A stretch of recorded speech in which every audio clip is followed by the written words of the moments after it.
Et bien le bonjour les amis investisseurs, j'espère que vous allez bien et aujourd'hui on se retrouve tout simplement pour faire le débrief, l'analyse du mois de mai 2024. Donc petite intro pour ceux qui ne me connaissent pas, je suis tout simplement un investisseur particulier en bourse qui investit pour tout simplement se forger un patrimoine boursier d'1 million d'euros le plus rapidement possible. Pourquoi 1 million d'euros? Tout simplement car avec cette somme placée en bourse, je vais pouvoir arrêter de travailler et pouvoir vivre du coup de mes rentes et des placements boursiers. Pourquoi je partage mensuellement mon évolution? Tout simplement je souhaite vous informer, éduquer certaines personnes à pouvoir investir leur argent car il est très important d'investir notre argent, surtout dans notre système actuel où le système de retraite est de plus en plus compliqué. Donc à travers ce bilan mensuel, tu vas tout simplement pouvoir voir les achats et ventes que j'ai fait ce mois-ci, les dividendes que j'ai touchés et bien sûr la projection des dividendes, etc. Donc on commence tout de suite, on est début juin, donc mon portefeuille s'évalue actuellement à 32 900 euros, donc avec une plus-value latente de 4 000 euros à peu près, 3 900 pour être précis, et un retour sur investissement de 13%. Donc à savoir que mon objectif à la fin de 2024 c'est d'avoir un portefeuille de 40 000 euros.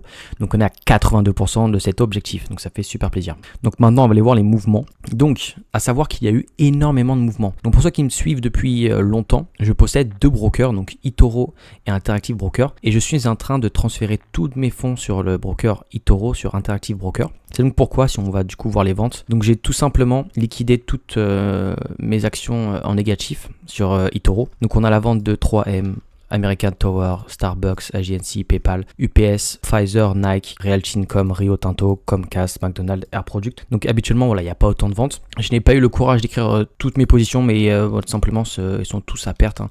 Par exemple, sur PayPal, on est à peu près à 150 euros de perte, AGNC 100 euros, Starbucks 100 euros, Nike 100 euros. Donc c'est tous des pertes. Donc voilà, et par contre, concernant les achats du mois, donc je me suis renforcé sur Visa, sur Google, sur Nvidia et sur Vichy et sur AXA. Donc un renforcement d'à peu près 5 000 euros. Bon, à savoir qu'il est compensé énormément par des ventes aussi. Donc voilà pour les achats du mois. D'ailleurs, si le Google Sheet que j'utilise t'intéresse, tu peux le télécharger gratuitement, le lien est en description. Donc maintenant, on va aller voir les dividendes. Donc comme vous le savez déjà, le mois dernier, au mois d'avril, j'ai battu mon record de dividendes avec 88 euros de touché. Et là, au mois de mai, on obtient 81,37 euros. Donc par rapport à l'année dernière, hein, donc avec un total de dividendes de 64 euros, on progresse encore. Donc on peut voir la courbe qui est croissante. Donc maintenant, si on va voir dans les détails, donc par exemple pour le mois de mai 2024, donc il y a 30 euros de dividendes qui ont été touchés par les actions que j'ai vendues. Donc si j'ai vendu ces actions, je ne vais pas les racheter. Mais en tout cas, dans les actions que je possède actuellement, donc il y a 51 euros de dividendes touchés. Donc ça, c'est sûr que du coup, chaque mois de mai 2024, je toucherai exactement minimum 50 euros par mois. Bon, et bien sûr, c'est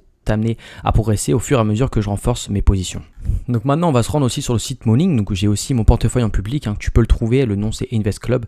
Bien sûr si tu veux rejoindre Morning, le lien est en description, c'est gratuit, donc n'hésite pas à te rejoindre. Donc tu peux voir le détail de mon portefeuille avec toutes mes positions que je possède actuellement et bien sûr ma poche de cash. Donc là on est à 32 300 euros, c'est normal, Morning s'actualise à la fin de la journée, donc cette journée c'est une très très belle journée. Mais donc ce qu'on peut voir sur Morning, du coup c'est que je touche à peu près 433 euros de dividendes annuels avec un rendement sur mon temps investi de 1,8%.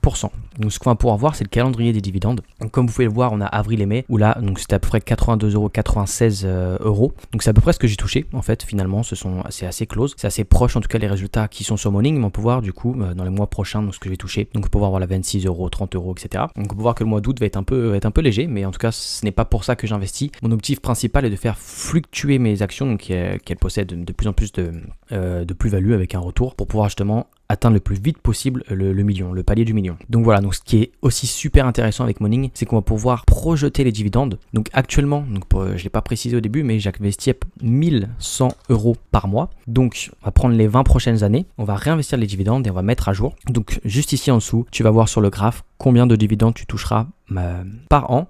Et on peut voir qu'au bout de 20 ans, je toucherai 15 814 euros. Une très très belle somme, bien sûr, loin de pouvoir être indépendamment financièrement, parce qu'il faut à peu près, j'ai un train de vie quand même assez élevé, il faut bien sûr réduire à cette somme les 30% pris par l'État sur les dividendes. Donc voilà, on est à peu près à 10 000 euros, donc à peu près à moins de 1 000 euros par mois, donc c'est possible de vivre voilà, au bout de 20 ans. Donc il y a plusieurs facteurs bien sûr pour accélérer cette progression, mettre plus par mois, acheter des entreprises de qualité, etc. bien sûr. Donc bien sûr dans mon portefeuille, voilà, on va s'arrêter là tout de suite sur la ligne Nvidia, donc que j'ai ajouté ce mois-ci. Donc j'ai fait plusieurs analyses. On pourrait se dire cet achat c'est un peu, je suis un peu la hype, etc. Et je pense pas, j'ai pas mal analysé que ça soit le secteur de l'IA qui est pour moi à son tout début, à ses prémices, et Nvidia qui est un acteur direct grâce à son travail sur les serveurs. C'est pourquoi j'ai décidé de renforcer énormément l'action. Donc actuellement, donc c'est ma deuxième plus grosse position alors qu'elle vient juste d'entrer dans mon portefeuille. Donc voilà, donc je voulais vous le montrer et vous le partager à travers cette vidéo, c'est sûr. Ce que j'ai oublié de vous montrer bien sûr, c'est la performance de mon portefeuille pour le mois de mai 2024.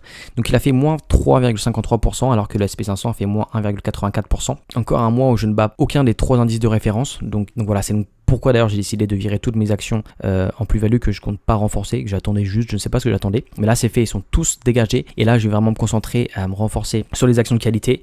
D'ailleurs en juin, ça va être le passage de toutes mes actions de eToro sur Interactive Broker. Donc là je vais avoir des frais pour pouvoir passer ces actions sur Interactive Broker. Donc je ne pense pas que je vais encore battre les marchés. Mais à partir de juillet, août, septembre, là ça va être très intéressant. Je vais suivre de très près cette performance. Donc voilà. Donc actuellement je possède du coup 19 actions. Mon objectif était de 20 actions. Donc là pour l'instant on respecte les critères, donc j'ai énormément d'argent de côté, donc je vais pouvoir investir tout de suite. Et là en fait on peut voir du coup mes top et flop du mois. Donc bien sûr il n'y a pas les actions que j'ai vendues, mais ils m'ont aussi pas mal floppé, que ce soit Kering, etc. En tout cas en top on va voir Nvidia, Schneider Electric, Google, et en flop on va voir ABBVI, LVMH et Air Liquide. Donc LVMH qui est ma plus grosse position, comme vous pouvez le voir ici, qui représente 16% de mon portefeuille. Forcément cette baisse va m'impacter et c'est aussi en partie à cause de LVMH que je vais sous-performer les indices de référence. Donc voilà, donc si cette vidéo t'a plu, n'hésite pas à mettre un like, un commentaire, me dire toi c'est quoi ton objectif de portefeuille final. Et puis moi sur ce je vous dis tchuss.